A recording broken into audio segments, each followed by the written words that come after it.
Hey everyone, and welcome to Full-on, your Fulham-centric football podcast. I am your host, Ash Woolford. Joining me today for our Burnley review is AJ. How you doing, mate?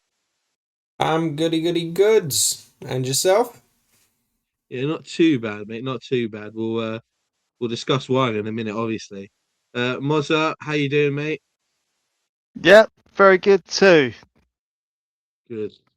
Obviously, we're here to talk about Fulham's massive win on Saturday night. It's a big one for more reasons than one. Obviously, the scoreline aside, the fact that Burnley are a struggling footballing team aside, the fact that they're managed by a football terrorist aside, the Turf Moor curse is finally beaten. Um, I don't really know how to say anything other than praise whatever God you believe in, because something's happened that has taken my whole lifetime to see Fulham do, which is come away from Turf Moor with a positive result. It's bad because my uncle, who's in his sort of late 60s, also messaged me to say it's the first time I've ever seen us get a positive result. So that it's a big one. AJ, we'll start as we always do, though, as we start reviewing the games. Let's talk about the starting lineup on Saturday. I know that we've got still got a few injuries, we've still got a few things going on, but a few surprises on Saturday, some welcome returns. What did you think of the starting lineup for the game? Yeah, everything I expected apart from Anthony Robinson, basically. Seeing Jedi back was a welcome return after a long period out. Once the game started, however, I felt very reluctant to agree with that opinion. Not because I think he was necessarily bad within himself, but because he clearly wasn't fit. But we'll get into that into more detail. Outside of that, it was everything I expected in the starting 11. The bench, however, was not what I expected to see with the exclusion of our young 18-year-old striker who has shown recently that he can be given the minutes and time. And I really, really hope for Marco Silva's sake that exclusion from the lineup was purely due to sickness, as suggested. Yeah, you've got to hope it is, because you can't make comments about managing Rail's minutes and then, after making him play 90 minutes when he's been injured from the 55th, and then, less than a week later make him play another 70 odd minutes.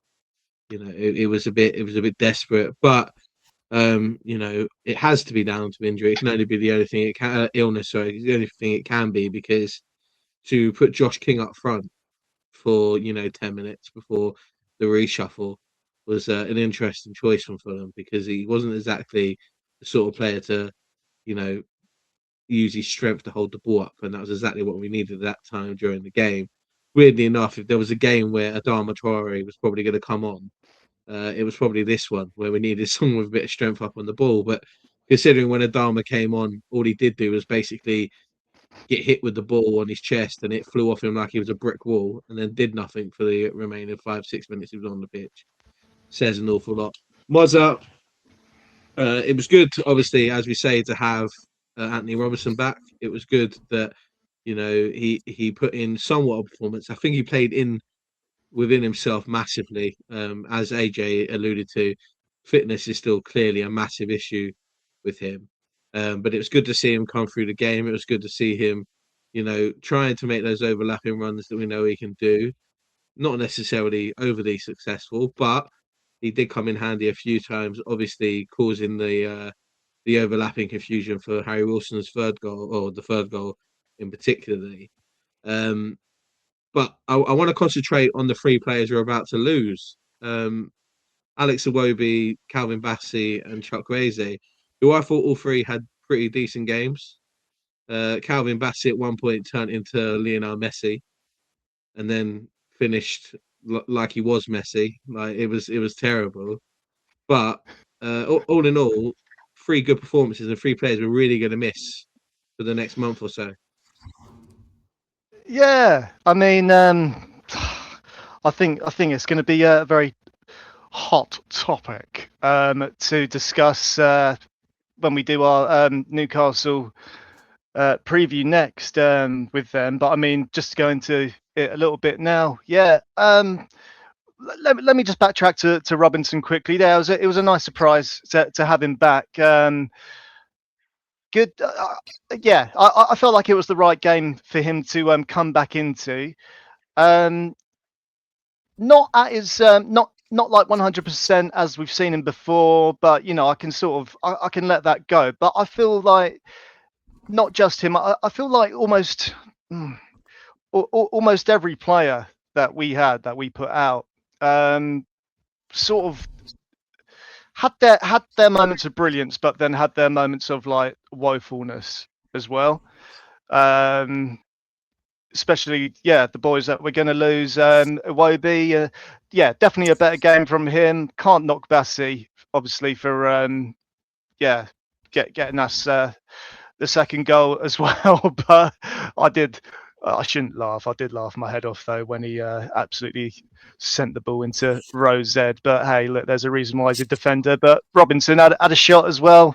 Not as terrible as Bassi's, but had that been on target, that could have well gone in, the one that he had. But look, it was good to see Robinson back for sure. And I think the performances of Bassi and Iwobi were definitely far better than we've seen this season so far. Chukwueze, I mean, I've got nothing negative to say really about him. I think he's going to be the player that we miss most over the AFCON period. Yeah, I think I tend to agree really. There are a few players we have to really give, their flowers to, as it were. I think that I personally have been quite critical of Bern Leno over the last couple of weeks. I've been very unimpressed with some of the performances he's put in lately. But on Saturday, he really kept us in the game. He made 3 or 4 outstanding saves during the game. You can't really blame him for the goals that Burnley scored. The first one, it's one of those you just got beat by the ball. It trickles in. The second one, the defending is absolutely woeful. What does worry me is the defending that we've seen. Calvin Bassey, as great as he was for the goal that he scored and that lung busting run, the defending for the first goal is absolutely shocking. I know a lot of people are putting blame on Robinson, but Robinson's covering 2 men, and he's just made the wrong decision about which man to run to at that vital moment when the ball gets played and it creates the space for them to score. But I've got a slightly Leno different take on that, Ash. Well, sorry to interrupt. Go on. No, that's fine. It's just even before I agree with what you've said there about that defensive error, but I feel it started with Berge not chasing down the player who passed the ball through, like jogging, and I keep seeing that from Berge as well, like sort of almost half-assing it, giving up. I may be going back a bit, like saying, "Oh, who's patient zero here?" But I do think, really, he was to blame for that one. Ultimately, for me, the person to blame is Calvin Bassey, because yes, Berger loses his man and stuff, but Bassey is so far over the other side of the pitch trying to help Anderson out that he's forgot that he's left 4 miles of space behind him. And when you've got a semi-fit left back, you don't want to make him have to cover the amount of space he was having to cover. It's one of those things. But the other 2 players I want to give their flowers to is, I don't feel like we need to comment too much about Harry Wilson because everyone and his dog is talking about how well Harry Wilson's playing at the moment. But AJ, I really want to concentrate on Emil Smith Rowe. I thought he was brilliant again on Saturday. I think he's had a month of outstanding performances with Fulham. How would you sort of describe his game on Saturday? Yeah, I think some time on the bench has clearly done him justice because I had written him off in pre-season. I said we had wasted our money, we're not going to get it back, we'd be lucky if we get 15-20 million for him in a year's time, and that we should just focus on King's development. But he's come in, he's sort of somehow managed to knock a very informed King off of his place and taken the starting place. and we've got a really good option in terms of rotating the two now. It seems that now that he can pick his head up after a few goals, he's also putting in the effort that goes alongside those goals, which is then treating him even better to more goals and more chances created and more free flowing football. Don't get me wrong, there's still some very annoying moments where you can see the Arsenal in him where he would rather turn back, face his goalkeeper, and play a 35-yard pass backwards to the centre backs instead of trying to turn his man or take on someone. But the majority of that seems to have been ironed out since the summer and since his time on the bench. And he seems like a much more progressive sort of shadow striker number 10 now. So I'm actually really pleased to see his development and glad to know that he wasn't as written off as I originally said he was over the course of the summer. I think there's still a long way to go for him to meet the valuation of how much he actually cost us, but he's looking a hindsight closer to it now than he was this time last season. Yeah, I just say I think he's been brilliant this month. I think every game he's played, the games he started in, he's been brilliant. The games he come on as a sub, he's shown real tenacity and a lot of effort. And last year, one of our biggest comments about him was, when especially in games where we were losing or, we weren't necessarily playing so well, he would just disappear. And I think we've seen the complete opposite of that over the last couple of weeks. I just really wanted to point it out because as much as everyone's going on about how good Harry Wilson's been, and Harry Wilson has been superb, and Fulham need to pull their finger out and give that man a contract now. But I think ESR needs to be given some call out for the way he played because his link up play on Saturday was brilliant. I think some of the balls in and out and around were excellent. Although he's absolutely walked through the defence for the opening goal because I don't know who's marking him, but no one's marking him. To score unmanned, like no marker, 3 yards out from a corner, is shocking defending, and I think that's what I want to talk about. Really, it's the story of this game. Effectively, is that it was two sides that were attacking. It was a very open attacking game, but the defending was woeful from both sides. I think that both teams probably have their goalkeepers to thank that they didn't concede any more goals. Also, probably have to thank some shocking finishing. Fulham were exceptionally lucky that Burnley couldn't finish a hot dog on Saturday. We're exceptionally lucky they had Amanda Brozier up front because any other decent or semi-competent striker, they probably would have scored a couple more goals. But it is what it is. The game's been won. We have to be happy about the fact that I don't care how ugly and unattractive it may have been for some people. I don't care about it. We finally ended the curse of Turf Moor, which anyone who follows Fulham will know that it doesn't matter what form we're going into. It doesn't matter if we're 2 leagues above Burnley. If we play them in a cup, you always expect to lose at Turf Moor because we never get anything out of the game. But we did on Saturday, and there's only one man who could have brought an end to the Turf Moor curse. So Scott Parker, take a bow because there's no way that anybody else is finishing it. Go on, mate. I was going to say, is there any other clubs we haven't won in a very long time? If so, Scott Parker's going to be available soon, I hear. Yeah. Chelsea want to give him a job. I wouldn't mind. Just for one day in the middle of January, it'd be lovely. No, it's one of those ones, isn't it? That Marco Silva has ended another sort of streak and a bad thing that's happened at an away game. I want to see Fulham, put a few of these performances together. I want to see some more coherent defending naturally. And we'll talk about this in our Newcastle preview about players that are going to come in to cover positions during AFCON and some that we're probably more comfortable with than others. But we have to discuss, we have to look at how Fulham can build on these sort of results, these hard-fought results. Results haven't gone our way this weekend in some respects, in the sense that we probably could be pushing slightly further away from that bottom three than we want to be. But the good news is no one in the bottom three is winning. So the whole time that keeps happening, we are, we may not be moving up the table. It seems like we're perpetually in 15th. We're not moving anywhere. We are building that gap up, which is a good thing. Lads, let's finish this one how we always do. Honourable mentions and man of the match shouts, please. Mozza, I'll start with you, mate. Can I get your honourable mentions and your man of the match for the game on Saturday? You can. Can I quickly just say, following on from what you've said, I'm a bit distressed. At time of recording, it's United versus Bournemouth. As much as I don't really want United to win, I've just seen Bournemouth 3-2 up, and that's a result that probably isn't going to go our way. So I'm sorry, just been ever so slightly distracted by that. Well, so yeah, going to be really original. My man of the match is Harry Wilson. Yeah, he's been playing some of the best football that he has in a Fulham shirt. If you know, in his whole career for us so far, I think I've got to give honourable mentions to Chukwueze. I thought Tete had a good game.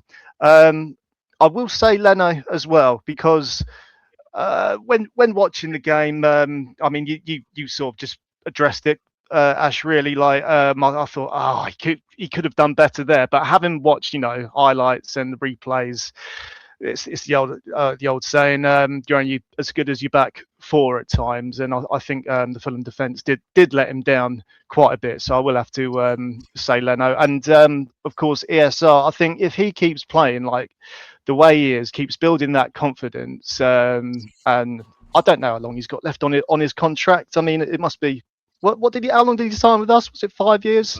5 years. I think he's got another Yeah. 3 years. Yeah. Yeah, and I keep forgetting like how young he actually is. But I mean, if he, I know I'm thinking like long-term, bigger picture, but yeah, if he keeps playing like that, and he's the player that we know he's got inside him, has always got the potential to be. I could like see him possibly being like a Fulham captain one day.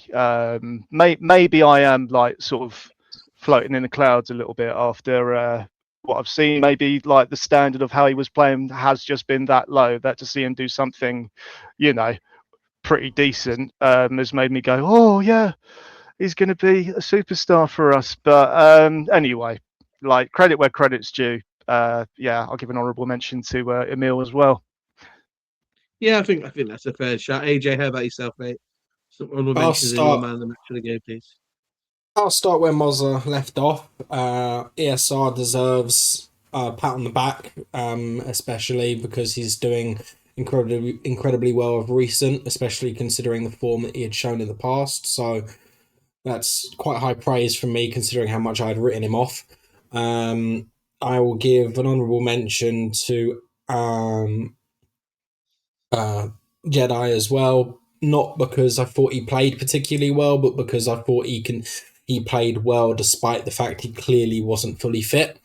Some errors which we know are just typical of fitness, and I'm not going to put him down too much for that. And then my final honourable mention is actually Harry Wilson, and it's because I look at a man of the match vote as someone that's performed exceptionally well compared to what they normally do. And Harry Wilson is in a vein of form that he managed to bag 2 assists and a goal against this Burnley side at a canter. He was basically at a walking pace. There was very little else to talk about him from his performance other than the pure numbers, which are the assists and the goal. And I have to credit him for that because it shows his performance. It shows the quality of him. But let's face it, this Burnley side were bloody shocking.